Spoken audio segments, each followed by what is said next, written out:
Everyone knows the Alpha Seat Chairlift on the Mornington Peninsula. Obviously the Hastings branch is the nearest store that services this area.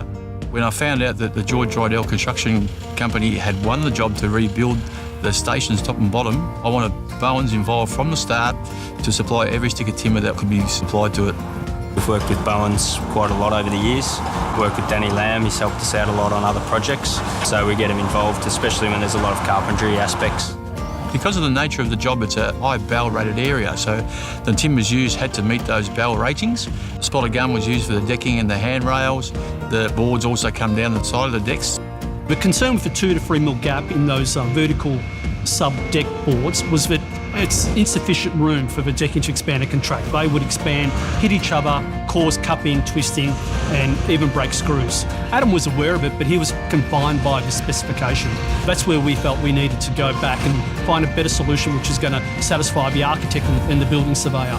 The standard that covers construction methods for building bushfire areas allows for a non-combustible mesh, provided with the holes are 2 mil or less, which fights the ember attack. And that was the reason why they were putting those boards in so close as to fight that, while able to open them up again with the mesh behind. When we've got the advice of changing materials for the longevity of the project, it's going to help in the long run. So we'll get less callbacks, the client will be happier. After we're all gone, all in all, you get a better product. There was a station at the top and a station at the bottom where the gondolas go to and from. It's a very short, windy road, very steep road, and the trucks would often get here and have to drop some material at the top station and then work their way down the hill to the bottom station or vice versa. So the guys, as our drivers, did an enormous, fantastic job just being able to cope with that. It was vital that all the suppliers worked together, including Bowens, to make us ready for our launch date, which was, of course, planned quite a long time in advance. Everybody worked together, leaving us with a facility that's totally state-of-the-art.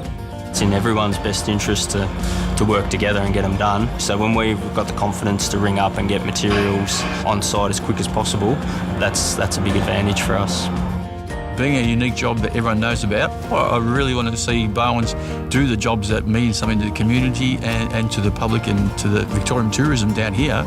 This job is one of the key tourist attractions to the Mornington Peninsula, which I'm a resident of.